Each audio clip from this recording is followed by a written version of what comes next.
Voter হয় কিন্তু vote আমাকে দিব যদি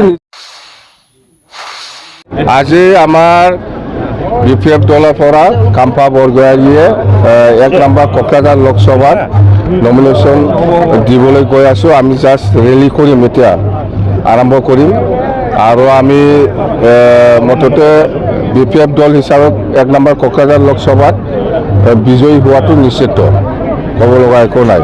100% আমাৰ কাম্পা বৰগয়াৰীয়ে জিকিব বাছ।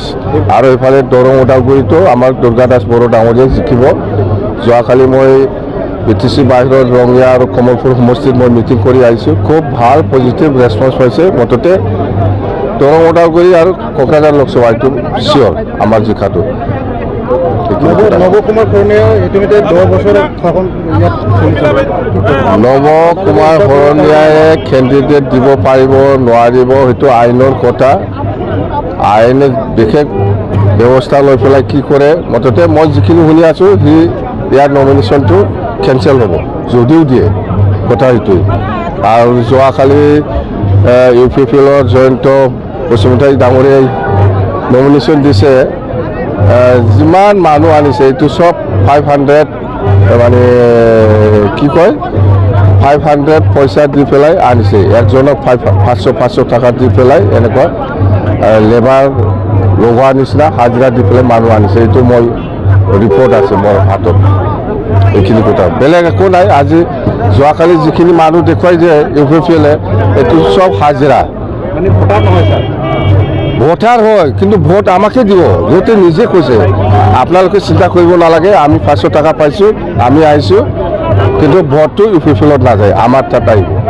নৱচৰণীয়া ভোটটো নৱচৰণীয়া ভোটটো UPPলত যায় না BPOত আহে না ক'ত যায় আমি নাজানো। তাক ভোট নাই এতিয়া, নৱচৰণীয়াৰ ভোট নাই এতিয়া। দেই থেংক ইউ। 10 বছৰ MP হ'লে কি হ'ব, সি নোৱাৰে এতিয়া। Thank you they.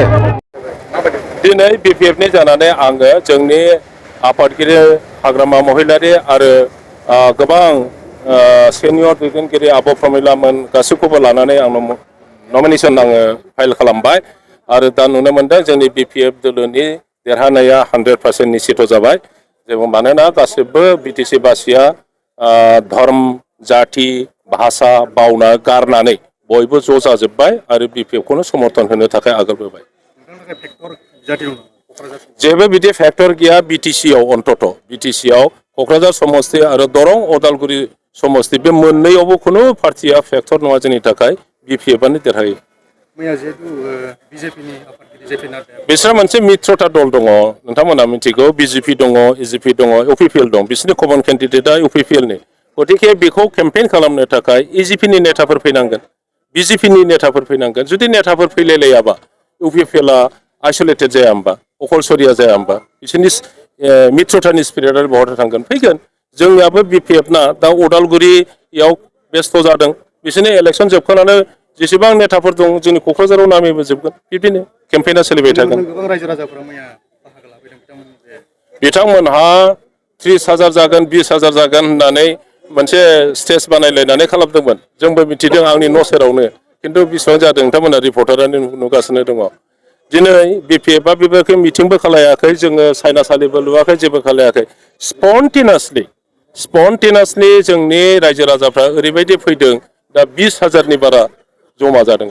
नोंथांमोना समग्र टाउनाव जि मानसिफोर रेलियाव नुदों बेखौ नायब्लानो सानब्लानो नोंथांमोना नुगोन। बेसेबां भटनि फारागथियाव गांसे गांनैजों जोङो देरहागोन बे नङा।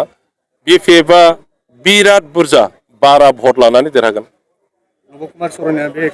बे नवचरणीय खोथाया गैला। बेनि मा होनना बुङो बेखौ सार्टिफिकेटआ जे भुवामोन बेखौ कर्टआ प्रथमावनो बुंखादोंमोन आरो बेखौ लानानै स्टेट गभर्नमेन्टआबो भिजिलेन्स कमिटियाबो बेखौ इनभेस्टिगेट खालामनानै बुंदोंमोन। गेजेरावहाय कर्टआ आरो उल्था स्टे अर्डार होफिनदों दा आरो सेकेन्ड डाबल बेन्चआव बेखौ माने आरो नाखस खालामफिनबाय। कर्टआ बालाय गावनि नोजोरजों जेखौ नुदों बेखौनो भार्डिक्ट होगोन, बेखौनो राय होगोन। गतिके आं सानो जि कर्टनि राय होनाय बियो मोजां राय होदों आरो बे जे 10 बोसोर भुवा सार्टिफिकेट लानानै ट्राइबेलनि MP जादों, MP जानानै सारा देशनि थाखा फैसा मोनसे बियो बाहायदों, व्यवहार खालामदों, बेखौ भारत सरकारा आयेनगत भाबै आयेनगथ' भाबै बिथांखौ दन्द' खालामनानै बे जेसेबां थाखा फैसा सुबिदाफोर लादों बेखौ माने आयेनगथ' भाबै घुरायना लांफिनजोबनांगौ। थांनाय बिसायख'थियाव बिथाङा गोबां भटनि फारागथियाव देरहासारदों। बिथांनि एबारनि खेबावहाय बिथांनि भटआ सोरनि फारसे बांसिन फैदों? गोबाङाव देरहायाखै मारै बुंखो होनलाय नोङो मिन्थियानो होनदां थांनाय रिजाल्टखौ। मोनसे पलिं स्टेसनाव पलिं बुथआव मात्र 10 जन 12 जननिल' खमि जादों जोंनि BPFआ। खालि जोंनाव 2200 सामथिं माबा दङ 2500 दङ भट सेन्टारा। बेवहाय बिनि भटआ 36,000ल' बारा। नोङो बेखौ रानब्लानो आन्दाज मोनगोन। 6,000ल' बारा बेखौ नोङो 20,000ल' बारा मोनदों बियो।